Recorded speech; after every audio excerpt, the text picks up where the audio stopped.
Sean todos bienvenidos a esta nueva edición de Entre Trances. Es el programa número 3 y en esta ocasión vamos a abordar un tema que nos han pedido mucho, tanto a Luis como a mí, por WhatsApp y por email, acerca de la diferencia entre la hipnosis y el trance hipnótico. Y mientras esperamos que Luis se vaya conectando, voy a hacer una pequeña referencia a un tema que es enorme, un tema que ha generado controversia, ha generado polémica, sobre todo en el campo académico, en el campo de investigación. Después de más de 300 años, 3 centurias de polémica, seguimos hablando de la hipnosis. Esa vieja polémica, misteriosa y desconocida, compañera y herramienta en el campo psicoterapéutico. Pero realmente, ¿qué es la hipnosis? ¿Y qué es el trance? Son términos que muchas veces se confunden, son términos que muchas veces se usan indistintamente, y precisamente la función de Entre Trances es comenzar a abordar el tema del trance hipnótico, pero quitándole todo ese velo de misticismo y de mezcla con una cantidad de términos que realmente se aleja mucho de lo que es realmente lo que es el trance hipnótico y lo que es realmente la hipnosis, en un contexto más académico. En primer lugar, cuando alguien trata de definir hipnosis, se va a encontrar con una especie de jungla, una especie de laberintos de terminologías y sobre todo de posiciones encontradas. Hay dos autores que a mí particularmente me ayudaron, primero porque tuve la posibilidad de formarme directamente con ellos, que me ayudaron a entender mejor el concepto.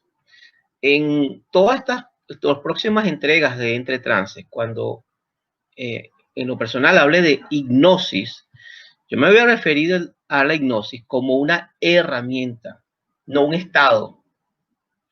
La hipnosis es una herramienta que ayuda a desarrollar un estado focalizado de nuestra atención. Por decirlo en otras palabras, la hipnosis es uno de los múltiples contextos, es una llave que permite entrar a un estado de trance hipnótico. ¿Qué es el trance hipnótico entonces? Si simplificamos todos los conceptos y lo llevamos como una parte más práctica, que es lo que me interesa, porque sé que hay mucha gente que me está escuchando en este momento que es investigador, gente que tiene muchos años en el campo y que tiene una rigurosidad en cuanto a los conceptos, y eso me parece perfectamente válido. Pero también me quiero dirigir a las personas que por primera vez o que están interesadas en esto de explorar, de entender un poco de qué se trata esto de la hipnosis y del trance. En este sentido y en este contexto, trance es el estado.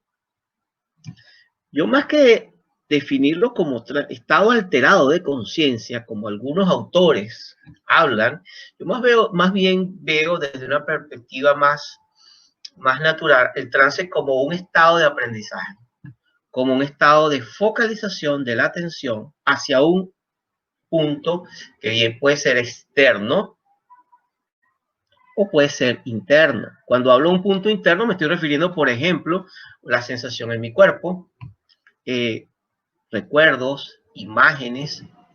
Eso que se da, por ejemplo, mucho en los procesos creativos, que hablaremos en próximas entregas. Pero también puede ser focalizado mi atención hacia un punto hacia afuera. Por ejemplo, todos hemos estado en estados de trance, y eso es lo que voy a ir desarrollando un poco más adelante. En ese sentido, tenemos entonces dos conceptos fundacionales. La hipnosis como una herramienta que permite accesar, conectarme y conectarnos con un estado de trance, y el trance es un estado de aprendizaje donde nuestra atención está focalizada hacia un punto y donde pasan cosas. ¿Qué es ese pasar cosas? Bueno, sencillamente es una danza comunicacional, también visto el trance como una experiencia de comunicación entre el mundo del hemisferio derecho, el mundo incluso de lo onírico, de las imágenes, de las emociones, de los recuerdos, que comienza a danzar y comienza a conectarse a través de el uso de la palabra y la sugestionalidad, que es lo que se conoce como patrones hipnóticos. Y esa danza nos permite conectar el mundo de lo que es nuestra razón, nuestra capacidad de pensar, de analizar, que comienza a danzar y a conectarse con el mundo de las imágenes, el mundo de las ensoñaciones, y eso genera una experiencia extremadamente rica que va a llevar a un proceso dependiendo del tipo de trance y de la profundidad del trance, una experiencia que podemos verlas desde este contexto como de mucho aprendizaje. Sin embargo, también otra de las cosas importantes, otro de los elementos importantes del trance, que no todos los trances son iguales. Hay trances placenteros, hay trances, por ejemplo, que están conectados mucho con la experiencia de la relajación, y ese es otro tema que está relacionado. En muchos casos, una de las vías para entrar al trance es el estado relajado, y la relajación se genera desde múltiples aspectos. No solamente es la atención clásica de la relajación de cierre sus ojos y haga un ejercicio de visualización, etcétera, etcétera. La relajación se puede dar, por ejemplo, cuando una persona corre o tiene una actividad física idiomotora, es decir, donde hay una actividad continua, nadar, una experiencia como de que pudiéramos llamar de flujo. Eso permite un estado de profunda conexión con el trance. El trance hipnótico, desde ese punto de vista, nos da una experiencia muchísimo, muchísimo más rica.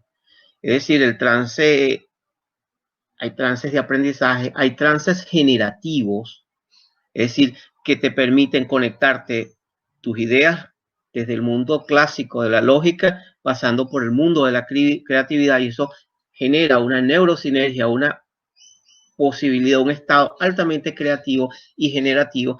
Es lo que llamamos salir de la caja, más allá de la caja. Y eso es uno de los grandes, grandes beneficios cuando comenzamos a utilizar el trance, no como un estado místico, un estado que está allí como etérico, en sentido cuántico, sino que sencillamente utilizar el trance como una experiencia natural. De hecho, hay una perspectiva dentro de la investigación del trance, es ver al trance como una experiencia biológica.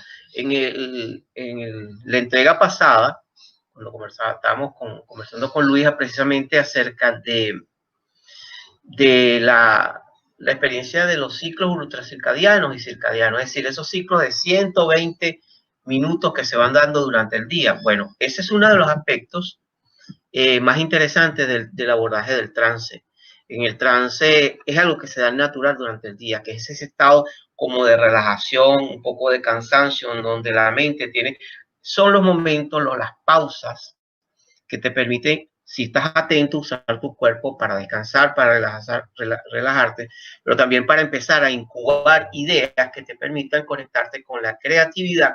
Y la creatividad vista como una experiencia también de aprendizaje, de práctica, algo que se practique, es algo que se incorpora y no es algo que está allí como que en el mundo de las hadas o el mundo de los sueños, sino que es una herramienta y es una habilidad que podemos desarrollar. Entonces, trance y creatividad van juntas. Son experiencias que pueden ser altamente sinérgicas.